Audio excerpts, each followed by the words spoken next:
Ring కాకుండా, ప్రజాధనాన్ని వృధా కాకుండా ఈరోజు జగన్మోహన్ రెడ్డి గారు అనేక చర్యలు చేపట్టారు.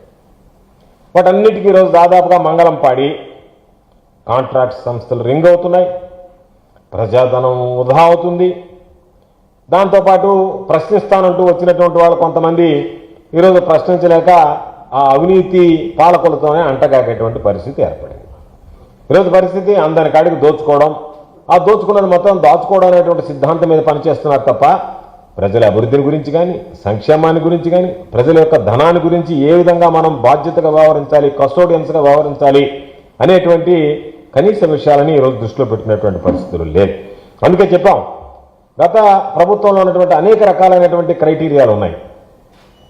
ఆ క్రైటీరియాలు ఒక్కొక్కటిగా ఈరోజు మారిపోతున్నాయి. సిండికేట్ అవ్వాలి, అధిక ధరలకు కాంట్రాక్టులు కట్టబెట్టాలి, ఆ విధంగా ఏ పద్ధతిన దానిని అవలంబించడానికి మార్గాలు సుగమం చేయాలనేటువంటి దాని మీద దృష్టి పెడుతున్నాయి తప్ప గతంలో ఈ రాష్ట్రంలో ఈ దేశంలోనే ఒక అత్యున్నతమైనటువంటి కాంట్రాక్టింగ్ విధానాన్ని జగన్మోహన్ రెడ్డి గారు తీసుకొచ్చారు. వాటిలో రెండు ప్రధానంగా మనం మాట్లాడుకోవాలి. ఒకటి జ్యుడిషియల్ ప్రివ్యూ, రెండవది రివర్స్ టెండరింగ్ పద్ధతి.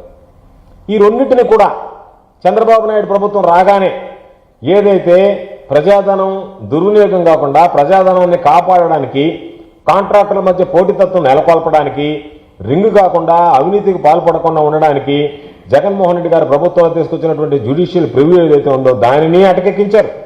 రివర్స్ టెండరింగ్ పద్ధతికి నీరుగార్చారు. వీటి రెండింటికి సంబంధించి రద్దు చేసి గతంలో ఉన్నటువంటి మొబిలైజేషన్ అడ్వాన్స్ అంటే ఏంటి?